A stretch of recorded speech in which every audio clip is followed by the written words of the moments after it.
आज गुजरात में जो एक बहुत बड़ा हादसा हुआ है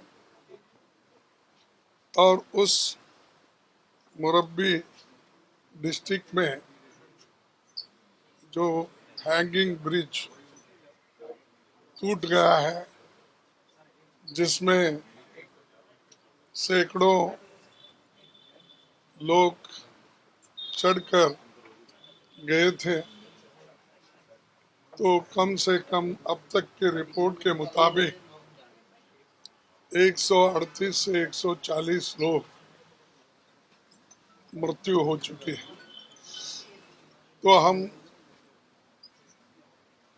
कांग्रेस पार्टी की ओर से और सारी जनता की ओर से गहरा दुख प्रकट करते हैं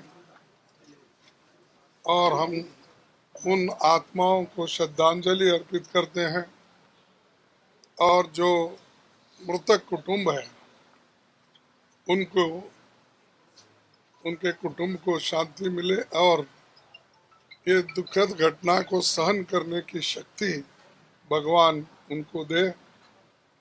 और इसी समय मैं ये कहना चाहता हूँ, जो भी लोग इस ब्रिज बनाने में इन्वॉल्व है, इसकी क्वालिटी हो, इसका कंस्ट्रक्शन हो, क्यों इतना जल्दी ये जो ब्रिज दुरुस्त करने के 5 दिन जो पहले उद्घाटन हुआ और 5-6 दिन में ही कोलैप्स हुआ, ये क्या कारण है और इतने लोगों को छोड़ने की कोशिश किसने की? इसका सारा एक इंक्वायरी होना चाहिए। खास करके अगर रिटायर्ड हाई कोर्ट या सुप्रीम कोर्ट के जज के नेतृत्व में इसको करना चाहिए। और दूसरी चीज, जो मृतक लोग हैं उनको जल्द से जल्द सभी जो गवर्नमेंट के ओर से हो या एनडीआरएफ के हो, उनको राहत मिलना चाहिए, कंपेंसेशन भी देना चाहिए। और वो जो घायल लोग हो गए हैं उनके मरम्मत के लिए या उनके चिकित्सा के लिए गवर्नमेंट सभी कोशिश करना चाहिए और उनको बचाना चाहिए। और हमारे लोग अभी कांग्रेस पार्टी के बहुत से नेता लोग वहाँ पहुँच चुके हैं, हमारे कॉरपोरेटर पहुँच चुके हैं और अभी हमारे बाकी के इवन अशोक गहलोत साहब जो वहाँ पर से हमने कहा कि उनको पहुँचने के लिए वो भी पहुँच रहे हैं। और हमारे सारे लोग पूरी कोशिश करेंगे मदद करने का। और इसमें हम कोई पॉलिटिक्स करना नहीं चाहते या इसके किसी चीज़ के लिए हम किसी को अब इस वक्त ब्लेम नहीं करना चाहते। ब्लेम उसी वक्त आएगा जब वो कमेटी की रिपोर्ट आएगी और जो कुछ होगा होगा। और इस वक्त फिर एक बार मैं अपने एक भक्तपूर्वक उनको श्रद्धांजलि अर्पित करता हूँ और इसी से मैं अपनी बात को समाप्त। आज गुजरात में जो एक बहुत बड़ा हादसा हुआ है और उस मुरब्बी डिस्ट्रिक्ट में जो हैंगिंग ब्रिज टूट गया है, जिसमें सैकड़ों लोग चढ़कर गए थे, तो कम से कम अब तक के रिपोर्ट के मुताबिक 138 से 140 लोग मृत्यु हो चुकी है। तो हम कांग्रेस पार्टी की ओर से और सारी जनता की ओर से गहरा दुख प्रकट करते हैं और हम उन आत्माओं को श्रद्धांजलि अर्पित करते हैं और जो मृतक कुटुंब है उनको उनके कुटुंब को शांति मिले और ये दुखद घटना को सहन करने की शक्ति भगवान उनको दे। और इसी समय मैं ये कहना चाहता हूँ, जो भी लोग इस ब्रिज बनाने में इन्वॉल्व है, इसकी क्वालिटी हो, इसका कंस्ट्रक्शन हो, क्यों इतना जल्दी ये जो ब्रिज दुरुस्त करने के 5 दिन जो पहले उद्घाटन हुआ और 5-6 दिन में ही कोलैप्स हुआ, ये किसका, ये क्या कारण है? और इतने लोगों को छोड़ने की कोशिश किसने की? इसका सारा एक इंक्वायरी होना चाहिए। खास करके अगर रिटायर्ड हाई कोर्ट या सुप्रीम कोर्ट के जज के नेतृत्व में इसको करना चाहिए। और दूसरी चीज, जो मृतक लोग हैं उनको जल्द से जल्द सभी जो गवर्नमेंट के ओर से हो या एनडीआरएफ के हो, उनको राहत मिलना चाहिए, कंपेंसेशन भी देना चाहिए।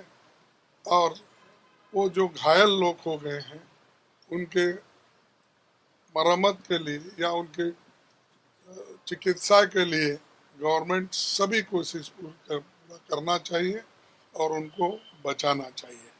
और हमारे लोग, अभी कांग्रेस पार्टी के बहुत से नेता लोग वहाँ पहुँच चुके हैं, हमारे कॉरपोरेटर पहुँच चुके हैं, और अभी हमारे बाकी के इवन अशोक गहलोत साहब जो वहाँ पर से हमने कहा कि उनको पहुँचने के लिए वो भी पहुँच रहे हैं। और हमारे सारे लोग पूरी कोशिश करेंगे मदद करने का। और इसमें हम कोई पॉलिटिक्स करना नहीं चाहते या इसके किसी चीज़ के लिए हम किसी को अब इस वक्त ब्लेम नहीं करना चाहते। ब्लेम उसी वक्त आएगा जब वो कमेटी की रिपोर्ट आएगी और जो कुछ होगा होगा। और इस वक्त फिर एक बार मैं अपने एक भक्तपूर्वक उनको श्रद्धांजलि अर्पित करता हूँ और इसी से मैं अपनी बात को समाप्त। आज गुजरात में जो एक बहुत बड़ा हादसा हुआ है और उस मोरबी डिस्ट्रिक्ट में जो हैंगिंग ब्रिज टूट गया है, जिसमें सैकड़ों लोग चढ़कर गए थे, तो कम से कम अब तक के रिपोर्ट के मुताबिक 138 से 140 लोग मृत्यु हो चुकी है।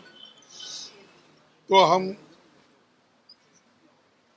कांग्रेस पार्टी के ओर से और सारी जनता के ओर से गहरा दुख प्रकट करते हैं और हम उन आत्माओं को श्रद्धांजलि अर्पित करते हैं। और जो मृतक कुटुंब है उनको, उनके कुटुंब को शांति मिले और ये दुखद घटना को सहन करने की शक्ति भगवान उनको दे। और इसी समय मैं ये कहना चाहता हूँ, जो भी लोग इस ब्रिज बनाने में इन्वॉल्व है, इसकी क्वालिटी हो, इसका कंस्ट्रक्शन हो, क्यों इतना जल्दी ये जो ब्रिज दुरुस्त करने के 5 दिन जो पहले उद्घाटन हुआ और 5-6 दिन में ही कोलैप्स हुआ, ये किसका, ये क्या कारण है? और इतने लोगों को छोड़ने की कोशिश किसने की? इसका सारा एक इंक्वायरी होना चाहिए। खास करके अगर रिटायर्ड हाई कोर्ट या सुप्रीम कोर्ट के जज के नेतृत्व में इसको करना चाहिए। और दूसरी चीज, जो मृतक लोग हैं उनको जल्द से जल्द सभी जो गवर्नमेंट के ओर से हो या एनडीआरएफ के हो, उनको राहत मिलना चाहिए, कंपेंसेशन भी देना चाहिए। और वो जो घायल लोग हो गए हैं उनके मरम्मत के लिए या उनके चिकित्सा के लिए गवर्नमेंट सभी कोशिश पूरा करना चाहिए और उनको बचाना चाहिए। और हमारे लोग अभी कांग्रेस पार्टी के बहुत से नेता लोग वहाँ पहुँच चुके हैं, हमारे कॉरपोरेटर पहुँच चुके हैं और अभी हमारे बाकी के इवन अशोक गहलोत साहब जो वहाँ पर से हमने कहा कि उनको पहुँचने के लिए वो भी पहुँच रहे हैं और हमारे सारे लोग पूरी कोशिश करेंगे मदद करने का। और इसमें हम कोई पॉलिटिक्स करना नहीं चाहते या इसके किसी चीज़ के लिए हम किसी को अब इस वक्त ब्लेम नहीं करना चाहते। ब्लेम उसी वक्त आएगा जब वो कमेटी की रिपोर्ट आएगी और जो कुछ होगा होगा। और इस वक्त फिर एक बार मैं अपने एक भक्तपूर्वक उनको श्रद्धांजलि अर्पित करता हूँ और इसी से मैं अपनी बात को समाप्त